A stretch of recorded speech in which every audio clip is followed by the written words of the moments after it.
राधे राधे महाराज जी। और जिन्होंने 2-3 पेज का लिखा है, ये सारे है कि ये कह रहे हैं कि इनकी बेटी जो आगे बैठी है, इतना वैराग्य आ गया है कि वो 2:30 बजे उठ जाती है, 3-3 4-4 घंटे ध्यान में रहती है। पपीता खा लिया तो रोटी नहीं खाती, रोटी खा लिया तो पपीता नहीं खाती, हर चीज को सोचते खाती, खाऊं या नहीं खाऊं। और मतलब नहीं, आप सोती क्यों भी 3 खाते घंटे हैं? हैं। ठाकुर जी को पवा के प्रसाद पाओ आप। ये कह रहे हैं कि बस इसको बोल दो खा पी ले, मतलब इतना वैराग्य हो गया कि क्या बताऊं। इसे वैराग्य नहीं कहते बच्चा, इसे उद्दंडता कहते हैं। शरीर क्षीण हो जाएगा, भजन थोड़ी होगा।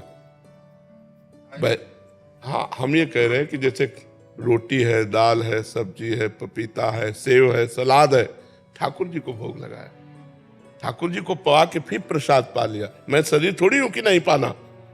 भैया हम गाड़ी खरीद लो, इसके बाद कहो कि हम पेट्रोल तो नहीं डालेंगे, पानी डाल के चलाएंगे। अब गाड़ी को मैं मानता हूं मूर्खता है कि नहीं है।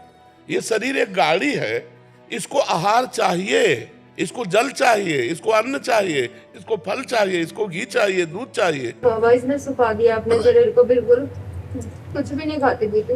तो फायदा क्या है? देखो, मनमानी आचरण करने से हम आपको बताएं कितनी चिड़ियां हैं जो केवल फल चुगती हैं, क्या उनको भगवत प्राप्ति हो जाती है? कितने जीव हैं जो जलचर जीव हैं, केवल पानी पी के रहते हैं, उनको भगवत प्राप्ति हो जाती है क्या? गुरु की आज्ञा के अनुसार चले तो बात समझ रहे हो बच्चे? हमारी बात समझ रहे हो? आज से जो चीज मम्मी दे वो पहले ठाकुर जी को पवाओ जाके, और खूब नाम कीर्तन करो, और इसके बाद उसे पालो। ठीक है, मानोगे हमारी बात? 3 बार नहाती है, फिर सर्दियों में भी ठंडे पानी से ही नहाओ। 3 बार नहाती, कोई परेशानी नहीं, कोई परेशानी नहीं। नहीं, पैरों में कुछ भी इतने जख्म हो रहे हैं, बार बार पैर हाथ धोने से। दवाई नहीं लगवाती, डॉक्टर की दवाई नहीं, बार बार पैर क्यों धोती हो? वैसे जाते हैं। हाँ, लघु शंका सोच, तो अब हर बार थोड़ी लघु शंका सोचो यार, 100-200 बार। 2 मिनट में धोती है ये। नहीं, पैर में जख्म हो रहे, दवाई नहीं लगाती। देखो, जहाँ जख्म लगे वहां तो दवा लगा लो, और पैरों को जब लघु शंका गई ना, तो ऐसे बूंद ले पानी के और ऐसे छींट मार दिया। ठीक है? और जैसे जैसे बार बार सोच लगे तो रज ले लिया, शरीर में लगा लिया। रज से बढ़कर पवित्र कुछ नहीं। और स्वस्थ रहो, थोड़ा व्यायाम करो, ऐसे मरी मरी होकर भगवान को प्राप्त कर लोगे क्या? अरे खूब कीर्तन करो, खूब नाम जप करो, माता पिता प्रसन्न रहे, उनकी सेवा करो, रसोई में सहयोग दो। अब ऐसे तो बीमार से आज आप दिख रहे हो, अभी नवीन बच्ची हो, ऐसा ठीक नहीं। हाँ बिल्कुल ठीक है, आप सही से चलोगे। हाँ ठीक है, अच्छे से चलो। अब आप ऐसा मनमानी आचरण मत करना। सोती नहीं है। सुबह रात की 2 बजे की उठी हुई, रात को 10-11 बजे सोएगी। मैं कहती बेटा लेट जा, थोड़ा कमर सीधी कर ले। तो उस समय क्या करते हो? नाम जप करते हो? वैसे कोई पूर्व जन्म की तपस्या इसकी रही है जो इस जन्म में ऐसा उसके अंदर भाव आया है। ये कौन बच्चा जगता है 2:30 बजे? बहुत अच्छा है, आप परेशान मत हो, हानि नहीं होने वाली। जो भगवान के आश्रित तो भगवान का नाम जप करने वाला, उससे हानि नहीं होती। ये जो भी करेगी तुम्हारा और तुम्हारे कुल का मंगल करेगी। ये गलत आचरण की तरफ हो तो ज्यादा जोर दे। आप पहले भोजन सुधार कर लो, और जगने को तो आप ऐसा मत सोचिए। अगर 3 घंटे का अभ्यास कर लिया जाए सोने में तो हो चल जाएगा पूरा। कितनी देर सोती हो आप? 3, अभी तो 4 घंटे का नियम दिया है सोने का? हाँ ठीक है, चल जाएगा, उससे चल जाएगा। हम लोग 1 बजे रात्रि के जगते हैं। ये बाबा ये अभी बोल रही है, नहीं तो ये बस पता नहीं सोती भी है कि नहीं। जब मैं हाथ रखती तभी मेरा हाथ मत रखो। तो आप चिंता मत करो, ठाकुर जी है ना, भगवान भी है, कोई ईश्वर भी है, वो उसके लिए कर रहे। बाबा पढ़ाई कैसे करेगी? ये 10th में पढ़ाई में ध्यान नहीं। पढ़ाई नहीं कर रहे क्या? नहीं, पढ़ना चाहिए। अब पढ़ोगी नहीं तो फिर कैसे चलेगा? और अगर ये नहीं करती है और ये साधना करती है तो तुम विक्षेप मत पहुंचाओ, इस जीव का कल्याण हो जाने दो। ये जीव आया है अपने कलिकाल में, ऐसे बच्चे कहाँ मिलते हैं। इस अवस्था में तो दंडताएं शुरू हो जाती हैं, और वो तपस्या परायण है, तो इससे आपका मंगल होगा, अमंगल नहीं हो सकता। पक्का समझना, भगवान के आश्रित हो और ईमानदारी से चल रहे, उसका चेहरा बताता है। वो ईमानदारी से चल रहे, वो बेईमानी वाला नाटक वाला कुछ नहीं है। सच्चाई से चल रही, चलने दो। धीरे धीरे हम सुधार उस बात पर ला रहे हैं। जैसे भोजन सुधार कर ले, शयन सुधार कर ले, थोड़ा पढ़ाई में भी ध्यान दे। अगर नहीं पढ़ती है और या ऐसे जीवन निकाल देती है तो लोक का लोक पवित्र करने की सामर्थ्य रखती है। आप क्या समझते हो? एक से एक संत हुए हैं स्त्री शरीर में, एक से एक महापुरुष हुए। तो अब अभी तो बच्चा है, अब ये क्या रूप रखेगा जाकर आगे चलकर, कोई जानता थोड़ी है। तो इसलिए हमें लगता है आप ज्यादा चिंतित मत हो, क्योंकि वो गलत नहीं है, वो भगवान की शरण में है। इसलिए कोई चिंता। और ये छोटी छोटी बातें तो सुधार में आ जाएंगी, जैसे बार बार पैर धोना है, या कई बार स्नान, 3 बार स्नान करने से रज भी 15-20 बार रज लगाएगी, कपड़ों पे लगाएगी, सर में लगाएगी, सर साबुन से नहीं। क्योंकि हाँ, उसका उद्देश्य है कि मैं पवित्र रहूं, गलत उद्देश्य नहीं, ये कोई पागलपन नहीं। ये यही नहीं करती, हम ही करते हैं, हम भी करते हैं। 3 बार हम भी स्नान करते हैं, हर बार लघुशंका जाकर हाथ पैर कुल्ला और सब करते हैं, लेकिन पैर पोंछते हैं, गीले नहीं बने रहते। एक तौलिया रखिए, पैर पोछा, फिर हाथ धो के हाथ पोछा, रज लगाते हैं, पवित्रता से रह जाता है। अब वो गलत नहीं है, ये गलत नहीं है, इसका कोई पागलपन नहीं है। ये कोई ऐसा नहीं कि मतलब उन्माद हो, बहुत अच्छे से चल रहे। प्रणाम है इस बच्चे को जो ऐसे चल रहे। बस तुम हमारा कहा मान लो बच्चा, ठीक है? नाम जप करती हो ना, बेड़ा पार हो जाएगा, माता पिता को भी बेड़ा पार हो जाए, तो चिंता मत कर। नीरज यादव जी, योगेश जी, जबलपुर से। श्री हरिवंश। श्री हरिवंश महाराज जी, राधे राधे। महाराज जी, क्या नाम जप से ऐसी कोई दिव्य शक्ति मिल सकती है जिससे कोई पीड़ित रोगी कष्ट में हो, तकलीफ में हो, मैं उसके कष्टों को दूर कर सकूं? मैं जब भी किसी को कष्ट में देखता हूं तो वैसे अगर नाम जप पीड़ित रोगी करे तो बच जाए, कोई कष्ट नहीं। अगर नाम जप रोगी करने लगे तो भवरोग का नाश हो जाए तो संसारिक रोग है। मतलब आप ये समझ नहीं सकते कि हमारी हालत क्या है। इस समय बैठे पूरे शरीर में पीड़ा, लेकिन कुछ रहे, ये नाम जप का प्रभाव केवल हमको बचाए हुए, ने मरे हुए बैठे, मरे हुए। हमारी सास की दोनों किडनी खराब है, वृंदावन लेके आए उनको। मैं फिर नाम जब नहीं करती थी, एक बार तबीयत बहुत खराब ही, मैं राधा राधा बोलो, ऐसा बल मिला है, मैं आपकी वीडियो दिखाता हूँ। वृंदावन आई है बाहरी बैठ। हाँ, नहीं, नाम जप में बहुत बड़ी सामर्थ्य, और मुझे मरने का डर नहीं है। आपके बाद राधा नाम का बैंक। हाँ, बस इसी बात से कि जीवन हुआ भगवान की शरण में रहे, कोई पाप कर्म बना नहीं, पीछे का पाप कर्म हमें दंड दे रहा है, अब उससे भी मुक्त हो रहे। अब जहाँ भगवान भेजेंगे, अगर भेजेंगे भी तो भगवान के पार्षद के रूप में जन्म लेंगे और जगत मंगल करेंगे, और नहीं भेजेंगे तो उनकी सेवा में रहेंगे। अब कोई डर नहीं है। तो हर कष्ट निवारण के लिए भगवान नाम में अपार सामर्थ्य है, अपनी और दूसरों की भी। देखो, आप ये समझ सकते हो कि अगर हमने आपसे कहा कि आज आपसे शराब नहीं पिएंगे और आप नहीं पीते, तो आप अपनी ताकत से नहीं पीते, आप अपनी ताकत से नहीं, आप उस वचन की ताकत से आप पीना छोड़ देते। तो वो वचन में क्या जादू है? नाम। हाँ, ये जो आज लाखों लोगों का परिवर्तन हो रहा, हम खुला आपसे कह रहे हैं, हमारे पास कोई सिद्धि नहीं, कोई चमत्कार, कोई नौटंकी नाटक नहीं, सत्य विषय, शास्त्रीय भाषा, शास्त्र सम्मत उपदेश और नाम जप। तो जिसके कान में पड़ता है वो जबरदस्ती राउंड मारने लगता है, बाबा ने कहा शराब नहीं पीना है, ए बाबा ने कहा शराब नहीं पीना। महाराज, मैं गाड़ी भी चलाता हूँ ना, आपकी छवि आंखों में दिखती है हमेशा कि यहाँ नहीं जाना, यहाँ नहीं करना, गलत काम नहीं करना है, मतलब आपकी छवि मुझे आंखों में रहती है। हाँ, ये भगवान, तो ये आपके प्रश्न का उत्तर कि अगर नाम जप चल रहा है तो अपना तो मंगल है ही, दूसरों का भी मंगल उसमें हो जाएगा। सातरत्य सा लोकान तारयति, वो लोक के लोक को तारण कर सकता है। मम भक्ति युक्तो भुवनम पुनात्। तो हमें लगता है कि जीव की सबसे कठिन परिस्थिति है कि वो नाम जप नहीं कर पाता, और सब कुछ करने के लिए तैयार हो जाएगा, दान पुण्य सब, ये नाम जप नहीं कर पाएगा। हमारे को अंदर जो 4 मन, बुद्धि, चित्त, अहंकार, इनको पवित्र करना है। और ये बिना अंदर, अच्छा बाहर से तो हम गंगा नहा लिए, लेकिन अंदर बैठा अंधकार उसको कैसे दूर करेंगे? अंदर की गंदगी कैसे दूर करेंगे? बाहर शरीर पवित्र हो गया गंगा स्नान से, मन नहीं पवित्र हुआ, मन गंदा रहा। मन पवित्र होगा नाम जप से, क्योंकि अंदर होता है ना राधा राधा राधा। तो मन पवित्र, बुद्धि पवित्र, चित्त पवित्र, अहंकार पवित्र, तो जीव परम पवित्र होकर भगवान को प्राप्त हो जाता है। और इसमें खास बात यह कि जैसे आपने कुछ ही नाम जप किए और कभी भगवान का दर्शन, भगवत भाव कुछ नहीं है, लेकिन जब आप मरोगे तो यमराज के रजिस्टर में आएगा कि इसने 20 बार राधा बोला। अब 20 बार राधा का फल क्या है? यमराज की भी खोपड़ी काम नहीं करेगी, तो सब माफ हो जाएगा और हमको अगला जन्म फिर मिलेगा कि ज्यादा राधा नाम जप करके भगवत प्राप्ति कर रहे हैं। आगरा से महाराज जी, आजकल बहुत बार प्रश्न आ रहा है कि मैं सबके साथ अच्छा करता हूं या करती हूं, फिर भी मुझे बुराई मिलती है। ऐसा नहीं है, ऐसा नहीं है। ऐसा नहीं है, कोई ऐसे भ्रम में न रहो। हाँ, कुछ समय तक ऐसा लग सकता है आपको, क्योंकि पाए जान जगत में सब जन कपटी कुटिल कलयुगी टंच। कलयुग के द्वारा सबकी बुद्धि ग्रसित है, सबकी बुद्धि स्वार्थ से युक्त है।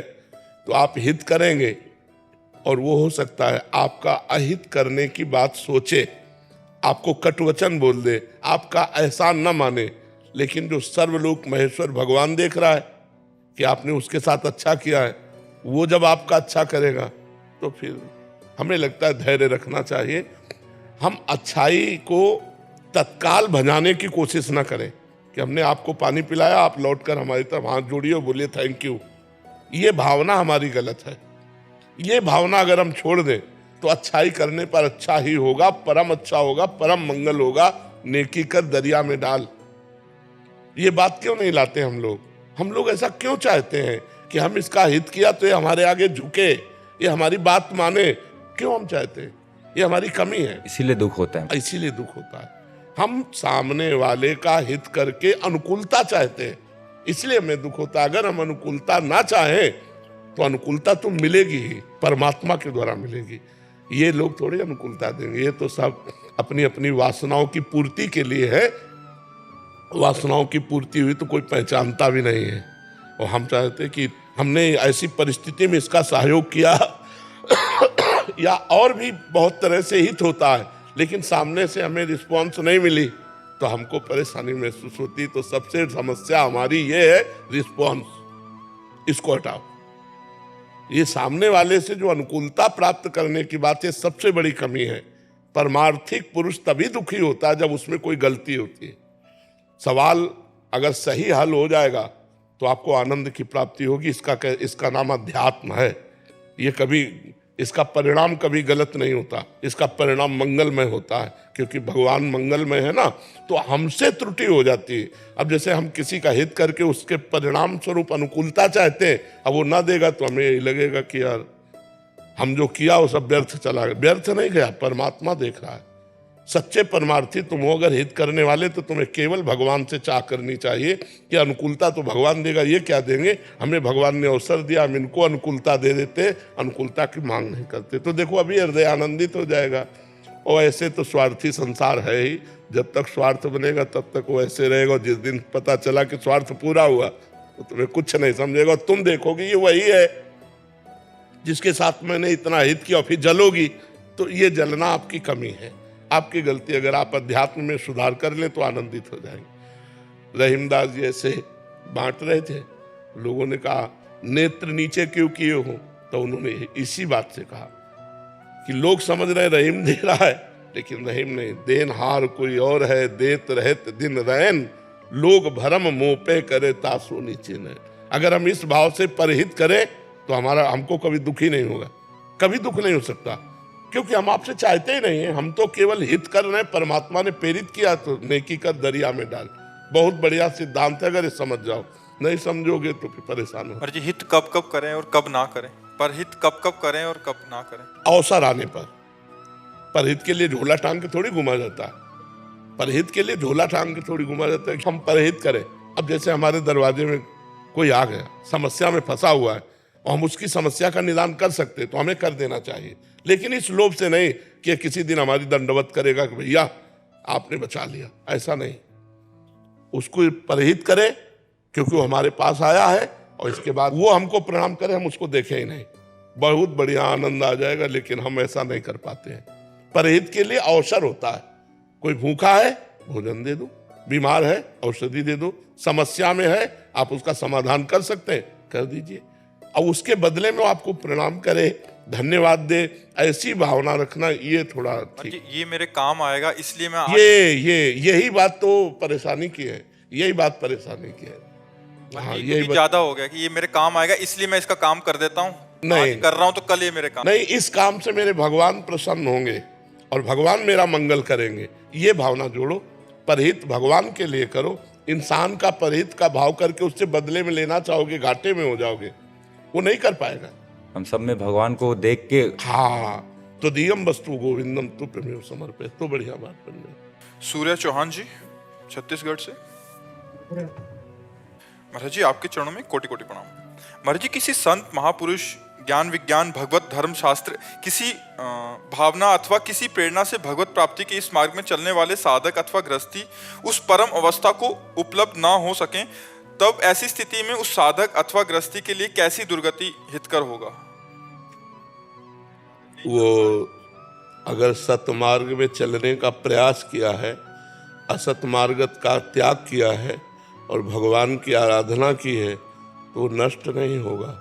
उसका अगला जन्म होगा श्रीवान अर्थात धनवान और पवित्र भगवत भक्तों के बीच में, और जहाँ से साधना उसकी रुकी हुई है वहाँ से उत्थापन करने के लिए साधना का किसी महात्मा का संग मिलेगा और फिर वो चल पड़ेगा भगवत भजन के मार्ग में। उसका ऐसा पवित्र कुल में जन्म होगा, ऐसा पवित्र वातावरण मिलेगा कि जो इस जन्म में नहीं कर पाया वो अगले जन्म में कर लेगा। भगवान के मार्ग में चलने वाले को कभी हानि नहीं होती। अगर वो भगवत प्राप्ति नहीं कर सका तो उसका अगला जन्म बड़ा प्रशंसनीय कुल में जन्म होगा, प्रशंसनीय वातावरण होगा भक्ति के अनुकूल। और जिन जिन भोगों की लालसा से उसने भक्ति में विक्षेप अपने सहा, वो भोगों की बाहुल्यता होगी और उन भोगों में वो वैराग्य करके संत समागम के द्वारा अगले जन्म में निश्चित भगवत प्राप्ति कर लेगा। उसका कभी ऐसा नहीं हो सकता कि दुर्गति हो। अगर उससे अपराध भी बने तो भी उसकी दुर्गति नहीं होगी, क्योंकि उस सतमार्ग का पथिक रहा है। जैसे सरकारी आदमी से कोई अपराध बन जाए, उसको ऐसे जन साधारण की तरह ट्रीटमेंट नहीं किया जाता। ऐसे वो सरकारी आदमी है, भगवान का जन है, वो भगवत प्राप्ति नहीं कर पाया किसी वासना के कारण, किसी विक्षेप के कारण, तो वही वासना उसको आगे बहुतायत में मिलेगी और वो भगवत प्राप्त होगा। जैसे कोल्ल जी और अल्ल जी नाम के दो भाई थे। उनमें एक बड़े भाई थे, बड़े धर्मात्मा थे, और जो छोटे भाई थे वो बड़े विषयी थे।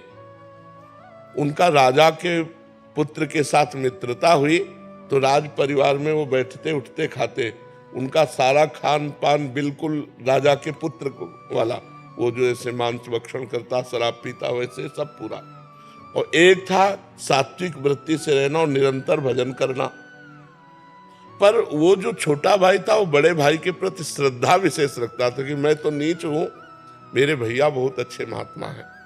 और वो विरक्त होकर भ्रमण करते हुए एक दिन आए तो प्रणाम किया, तो उसकी दशा देखी, उनका तुम मेरे भाई हो, चलो आज चलते हैं द्वारिकाधीश के दर्शन करने। ये सत्य घटना। वो द्वारिकाधीश के दर्शन करने गए तो उन्होंने स्तोत्र सुनाया। बड़े भाई जो भजनानंदी थे, छोटे भाई से कहा तुम भी सुनाओ। तो सकुचा गए कि हम क्या सुनाए, हम तो विषयी जीव हैं। पर एक पद ब्रज लीला का याद था उनको कहीं से, तो उन्होंने ठाकुर जी को, द्वारिकाधीश को ब्रज लीला का पद सुना। जे ही पद सुनाया तो ठाकुर जी बोले वाह वाह वाह, आवाज आई। उनके भाई के हृदय में जलन हुई कि जीवन हो गया, पद सुनाते हो कभी वाह नहीं बोले, और हम जानते हैं कैसे आचरण का है, और ये वाह बोल दिए। चलो, इतने में ठाकुर जी ने अपने निजी जो सेवक थे उनसे प्रसाद और माला दी और कहा पीछे छोटे भाई को दे जाके। वो गए तो उन्होंने कहा कि आपको प्रसाद दिया है। तो उन्होंने कहा भैया को दिया होगा, क्योंकि भजनानंदी त्यागी तपस्वी तो भाई हैं, हम तो पापी जीव हैं, विषयों में लगे हुए हैं। तो उनका नहीं, भगवान ने आपका नाम कह के दिया है।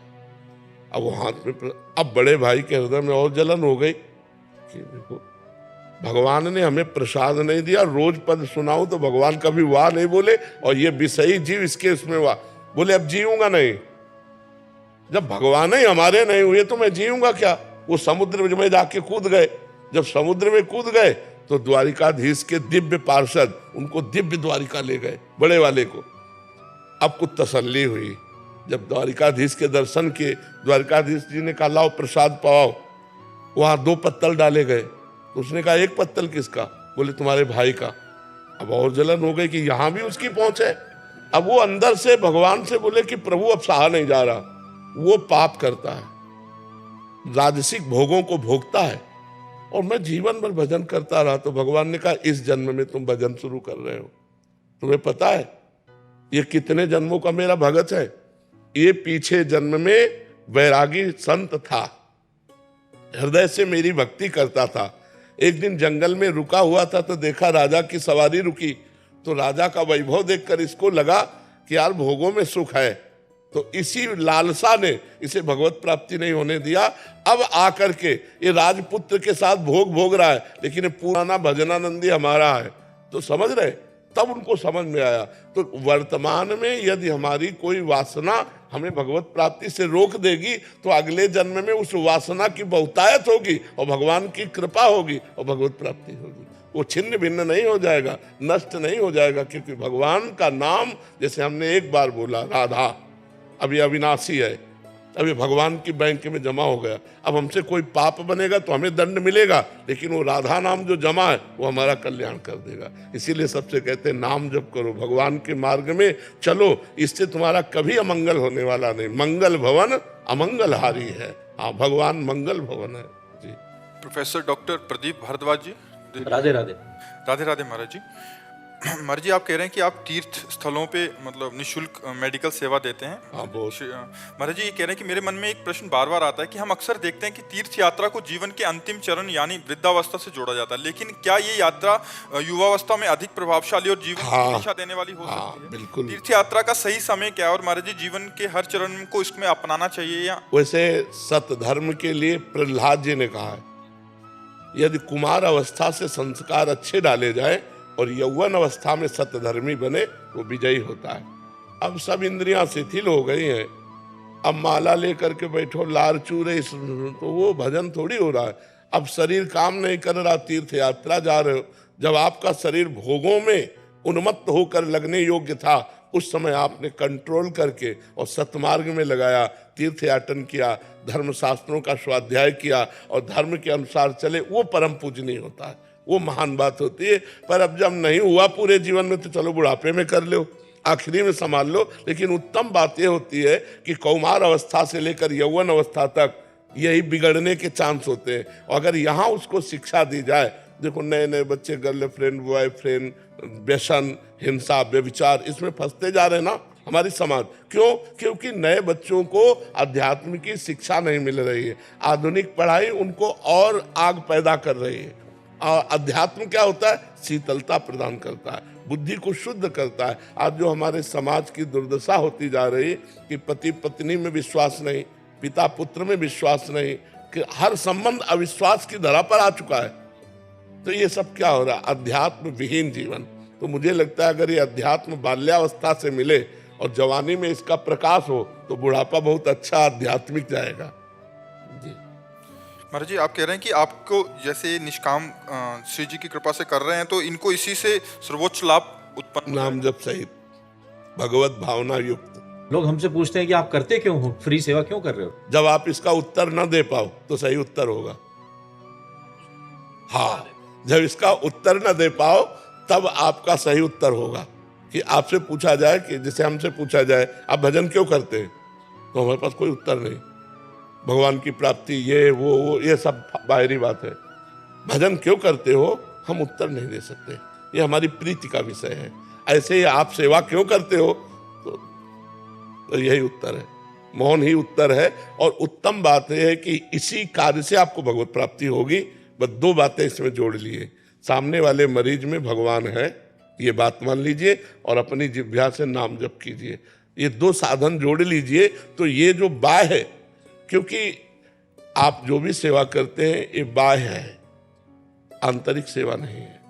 बाह्य शरीर की सेवा है ना, आंतरिक बैठा हुआ जो परमात्मा है उसके अंदर, उसको देख करके बाह्य सेवा उसकी पूजा बनाकर और अंतर से भगवत स्मरण करते हुए, तो जो महात्मा को गति होगी वो आपको गति होगी।